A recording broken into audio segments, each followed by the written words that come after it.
I'm not sure if people saw this. Trevor Immelman is taking over the official World Golf Rankings. Well, he's chairman of it now. Yeah. Well, that's kind of. I don't think he's writing the checks to their vendors. I mean. Yeah, but he's the decision maker now for them, or will be soon. I'm not sure if he's officially implemented yet, but it'll be interesting to see if he overhauls them. I'm not getting that indication based upon his early comments. What did he say? I didn't see comments from him. What did he say? There's a lot of comments that are out there by him. There was an article by Alex Maselli.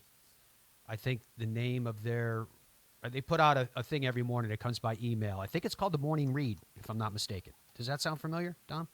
Yeah, that's what it is. I'm looking this up. I didn't see anything coming through. And Alex wrote an article that was disparaging, saying that Trevor was not the right person for the job because, according to Alex, he said that Trevor is conflicted because he works in media. He's the lead analyst for CBS. And he's the lead analyst for CBS not only for the Masters, but for the PGA Tour. And he was saying for a person in that position to be the chairman of the official World Golf Rankings, there's a conflict there. And so there was some comments from Trevor that were they were his released comments. He's not responding to questions or what have you. I don't mean to imply that. It was his released comments about how excited he is, how honored he is, the amount of respect he has for the official World Golf Rankings. But there was no forward-thinking comments made that said, we have challenges with the official World Golf Rankings. Or, to be more severe and frankly more accurate, would be to say the official World Golf Rankings do not currently reflect the best players in the world on their respective tours and with a judgment of where they stand relative to the others. There was nothing I just said that is opinion. That's fact, correct? Here are these are two quotes from Trevor Immelman. I looked some stuff up while you were talking there. This is what he said. I love how fickle we are. We get one note from somebody, and we change our whole direction. I don't have a problem with it. I just think it's classic. That's our Trevor ADHD said, minds. I look forward to working closely with board members to ensure the OWGR remains committed to its mission, end quote. All right. Said, pause there for a second. The board members of the official World Golf Rankings are the leaders of the established tours. Correct. He also said, quote, extremely humbled and honored by this appointment. I have a deep appreciation and love for our sport, and I am excited about the future. Okay, there you go. Let me see if I can't. April. So April is when he takes over, officially. What month is it? February? January. So April, so after the Masters is over, he'll become in charge of the...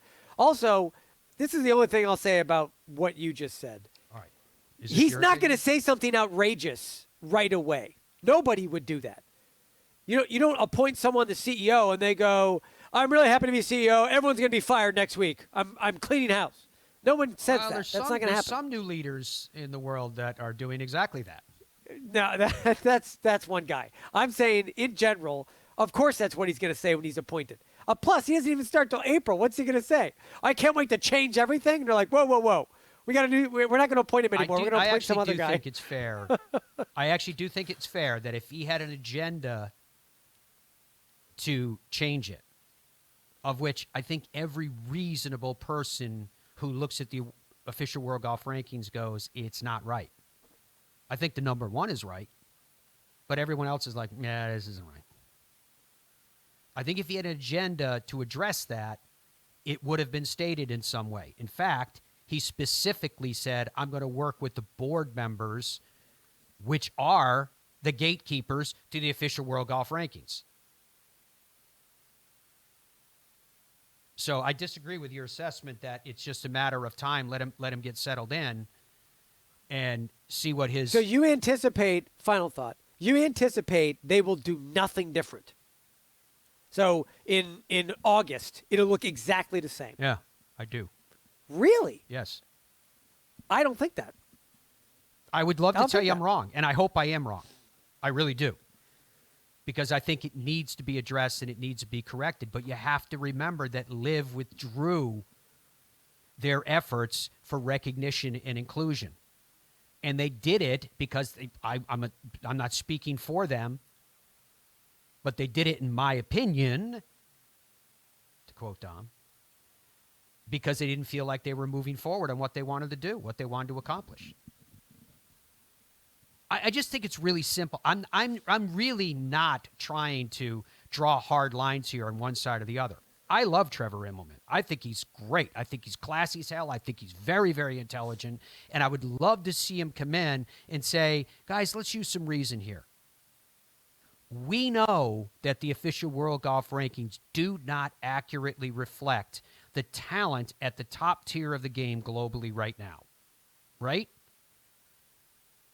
Aside from the politics, I don't know anybody that would hear that and say that statement is wrong.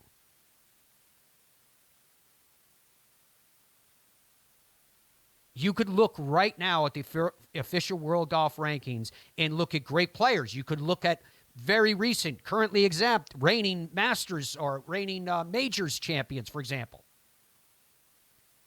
You could look at players who have won Majors in the last few years. And you could do a comparison between that player and other players. While it's great players, definitely not better. And arguably not as good, higher ranked. Problem. That's all I'm saying. So I hope that Trevor comes in, and I hope he's able to. I think he's going to change it. I hope he's able to break through the ice jam,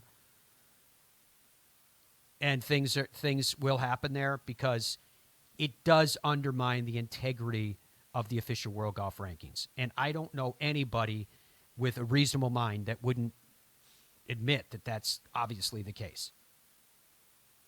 It's just a real challenge about how you make that adjustment. That's the problem, because they have the same field every event, and the bottom half of that field is pretty weak players. So it's just very difficult how you set or assign a point value for that. Yeah, but they assign the point value based upon the average of the field. So if the point values are less because the average of the field, as you noted, the latter half of the field is not particularly strong, okay, that's still points. It's still points. Oh, I agree. There are points. There should be points. Totally agree.